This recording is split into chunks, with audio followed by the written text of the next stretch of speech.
आज की मजेदार कहानी में स्वागत है आप सबका। एक दिन मेरे पति शाम को काम से आते समय अपने एक दोस्त को भी अपने साथ घर ले आए। उस समय ठंड का मौसम था। उस दिन मैं खाना बना चुकी थी। वह जिसको लेकर आए थे उन्हें मैं पहले से जानती थी। उनका नाम मुकेश था। मेरा पति और मुकेश दोनों हाल में आ गए और वहीं बैठ गए। मैंने दोनों के लिए चाय लेकर आया। दोनों ने चाय पिया और वह दोनों बातें करने लगे। फिर 1 घंटे के बाद मेरा पति बोला, सोना, आज मुकेश घर पर ही रुकेगा, तुम खाना लेकर आ जाओ। मैं बोली, ठीक है जी। और हाँ दोस्तों, मैं अपना नाम बताना तो भूल ही गई। मेरा नाम शिवानी है, जो कि मैं बिल्कुल करीना जैसे लगती हूं। मैं खाना लेकर आई। हाल में फिर वह दोनों खाने लगे। मैं उन दोनों के साथ ही बैठी गई। दीपक जी कुछ कंपनी की बात करने लगे और कुछ समय बाद वह लोग खाना खा लिए। उसके बाद मेरा पति ने मुझे ड्रिंक लाने को कहा। मैं बोली, ठीक है जी। और फिर दोबारा मेरा पति बोला, सुनो, साथ ही ताश के गद्दी भी लाना। फिर मैं लेकर आई। दोबारा फिर से मेरा पति बोला, जाओ एक कंबल भी लेकर आओ और यहां नीचे बिछा दो। मैं नीचे फर्श पर कंबल फैला दी। अब उन दोनों का गेम शुरू हो गई। ताश वाली और मेरा पति जैसे जैसे नशे में होता गया तो वह दोनों कुछ भी दांव लगाने की बात करने लगे। मुकेश ने धीरे से मेरी ओर इशारा करते हुए बोला। मैं भी वहीं पर थी और कुछ देर तक मैं चुप रही। फिर मैंने दीपक को एक तरफ बुलाकर समझाया कि मैं यहां नहीं कर पाऊंगी। वो बोले, ऐसा कुछ नहीं होगा, मैं उसे जीतने ही नहीं दूंगा। दीपक और मुकेश जी का पहले राउंड का ताज शुरू हुआ। दीपक ने पत्ते बांटने लगे और देखते ही देखते गेम शुरू हो गया। मैं उसे वक्त बहुत ही घबराई हुई थी, क्योंकि उस वक्त मेरी इज्जत दांव पर लगी हुई थी। कुछ देर तक वह ऐसे ही गेम चलता रहा और मैं दीपक के साथ साइड में बैठ गई और दीपक खेलते खेलते पहला राउंड जीत लिए। और मेरी सांस में सांस आई और मुझे लगा कि चलो मैं बच गई।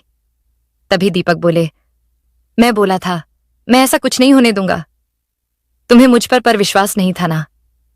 अरे मैं इस खेल का बहुत ही पुराना प्लेयर हूं।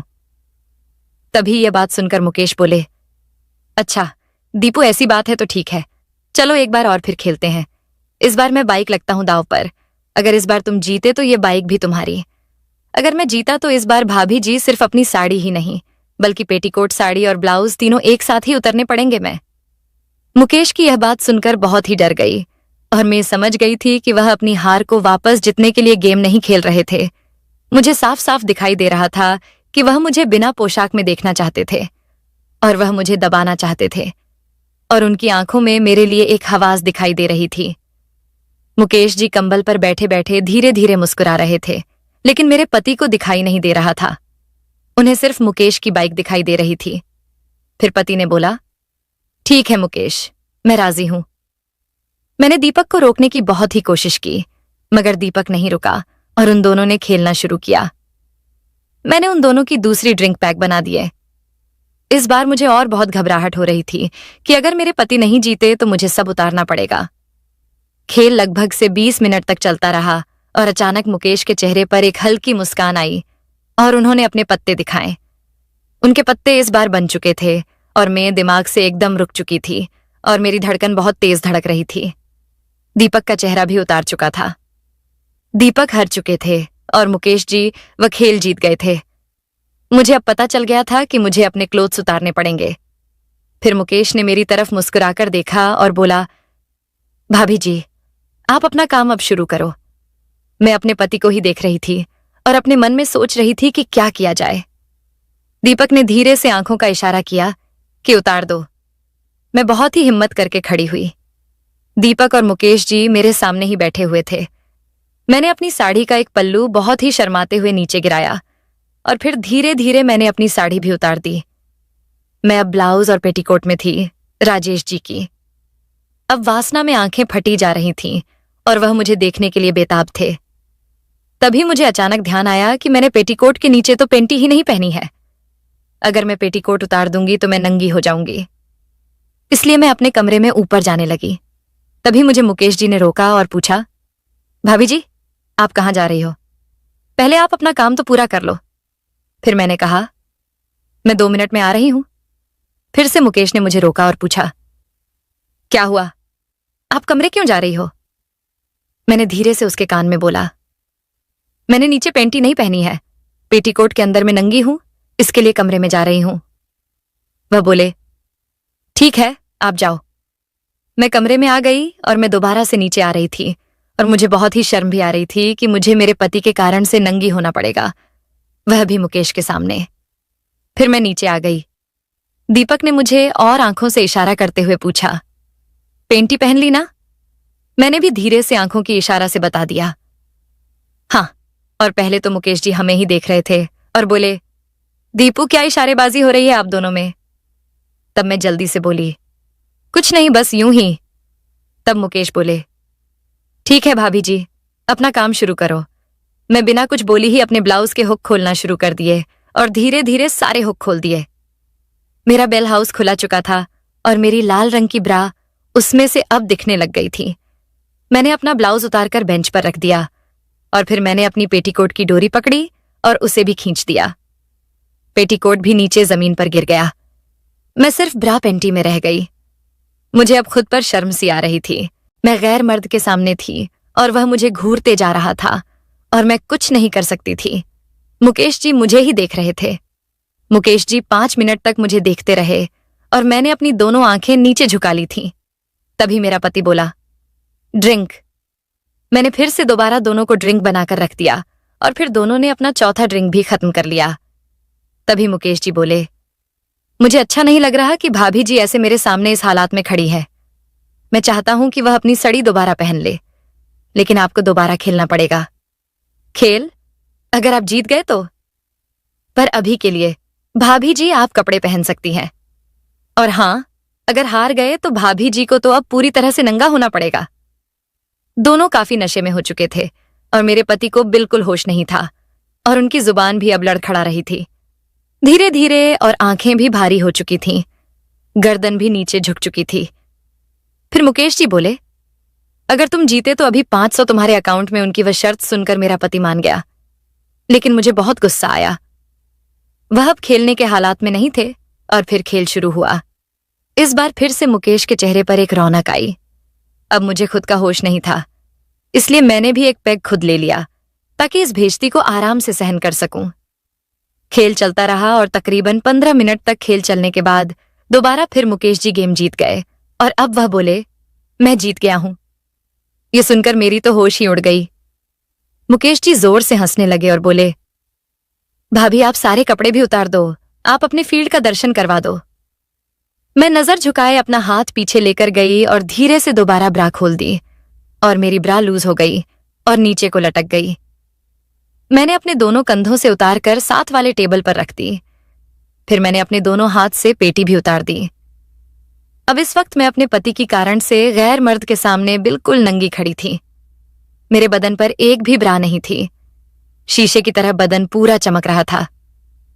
मुकेश जी मेरी चिड़िया की तरफ इशारा करते हुए बोला, भाभी ये क्या चीज होती है? मैं शर्मा गई फ्रेंड। हमारी शादी को अभी सिर्फ 4 साल हुई थी, इसलिए मैं अपने दोनों हाथों में रोज मेहंदी लगाती थी और मैं गले में माला पहनती थी। उस दिन मैं ब्राउन कलर की लिपस्टिक लगाई थी और मेरे होंठ रसीले हो गए थे। मैंने उस दिन पूरा मेकअप किया हुआ था और मेरी चिड़िया में जो एक पहल थी वह तो मेरे बदन को और तरासन हुआ। फिर 5वां ड्रिंक ले लिया और खेल फिर से शुरू कर दिया। इस बार दीपक उल्टी सीधी चालें चल रहे थे। मुझे अब डर लगने लगा, मेरे पर काम खत्म हो जाएगा। गेम खेलते खेलते मेरे पति नशे में सो गए। मुकेश ने बोला, भाभी दीपक तो सो गया, अब आप इस गेम को पूरा करिए। मैं धीरे से बोली, मुझे नहीं पता खेलने का। तो मुकेश जी धीरे से बोले, ठीक है, फिर हम दोनों चलते हैं बेडरूम में, मैं वहां आपको सिखा दूंगा। अब मैं मुकेश जी का हाव भाव समझ गई थी।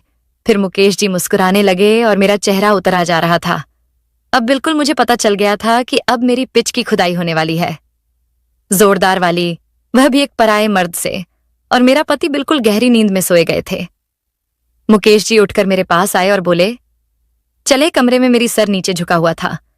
उन्होंने मेरा हाथ पकड़ा और मुझे खड़ा किया, फिर मेरे सर पर हाथ रखा और मेरा चेहरा ऊपर की ओर उठाया और बोले, चले हम दोनों।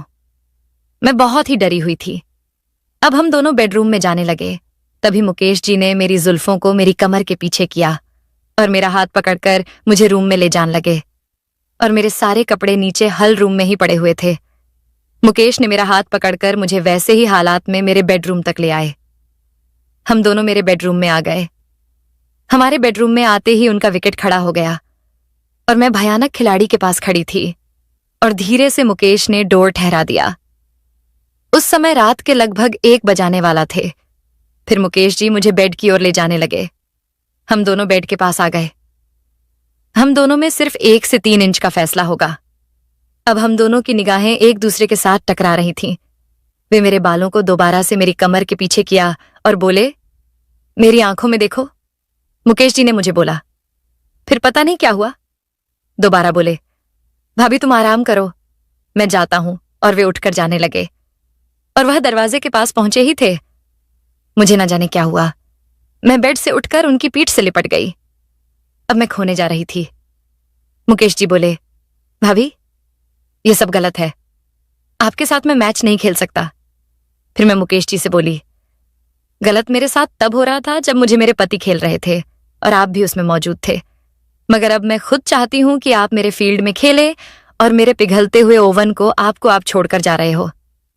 6 महीनों से चर्म सुख के लिए मैं तड़प रही हूं, वह मुझे आप दे, क्योंकि दीपक मुझे मेरे चर्म सुख तक नहीं दे पाते। गलत है या सही, हम दोनों ये बात किसी को नहीं बताएंगे। ये बात हम दोनों के बीच में ही रहेगी। आप एक नौजवान मर्द हो, एक दूसरे की जरूर को पूरा करना हमारा फर्ज है। मैंने उनका हाथ पकड़कर अपनी फील्ड पर रख दिया।